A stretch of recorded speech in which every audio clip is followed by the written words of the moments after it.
क्या आपको पता है भारत में किस प्रकार का प्राकृतिक वनस्पति के प्रकार में सबसे अधिक पाए जाते हैं?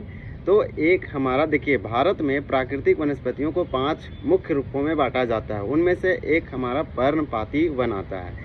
ये उष्णकटिबंधीय पर्णपाती वन इसे कहते हैं, या मानसूनी वन भी कहा जाता है। ये भारत में सबसे अधिक क्षेत्रों में पाया जाता है। ये ऐसे एरिया में या क्षेत्र में ग्रो होते हैं जहाँ पे बारिश जो है से कम होते हैं, यानी 70 सेंटीमीटर से लेकर 200 सेंटीमीटर तक अगर जहाँ बारिश होगी वहाँ पे जो पर्णपाती पौधे गिरते हैं।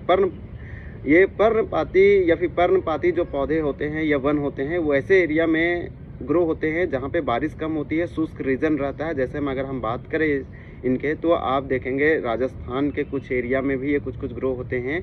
और अगर हम झारखंड, यूपी का बात करें, बिहार का बात करें, तो इस सब एरिया में भी, और तमिलनाडु, कर्नाटक के मिडिल वाला यानी कि मध्य वाला क्षेत्र में भी ग्रो होता है।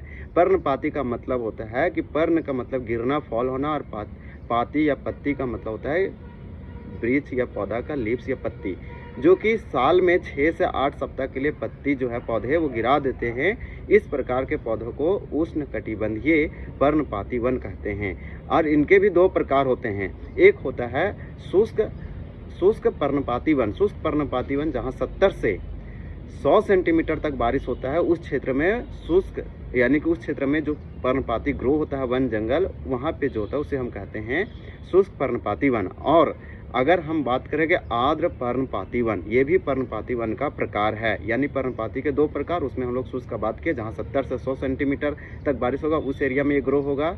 और जहाँ पे 100 सेंटीमीटर से 200 सेंटीमीटर वाले क्षेत्र में बारिश होता है उस एरिया में आर्द्र पर्णपाती वन का विकास होता है, यानी कि वहाँ पे ग्रो होता है। और यहाँ पे कई प्रकार के जीव जंतु और पौधे पाए जाते हैं।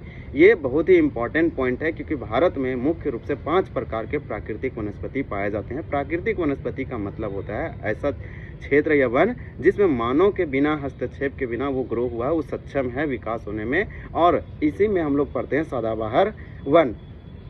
तो सदाबहार वन उस एरिया में ग्रो होता है जहाँ पे जो है से 200 सेंटीमीटर से अधिक बारिश होता है। और ये कर्क और मकर रेखा के मध्य वाला या भाग वाला बीच में दोनों सदाबहार और पर्णपाती वन ग्रो होते हैं। भारत में अगर बात करें पर्णपाती के मुख्य कौन कौन से वृक्ष हैं, तो सखुआ है, साल है जिसे हम बोलते हैं, और महुआ है, और कई प्रकार के पौधे हैं जो से ग्रो होता है। तो ये बहुत ही इंपॉर्टेंट फैक्ट है। अगर आप क्लास 9 में पढ़ रहे हैं तो हमारे चैनल को जरूर सब्सक्राइब करें। क्लास 8, 9, 10, 11, 12 के लिए इंपॉर्टेंट है। यहाँ आपको लाइन बाय लाइन ईजी आसान भाषा में समझाया जा रहा है। तो thank you for watching this video. धन्यवाद।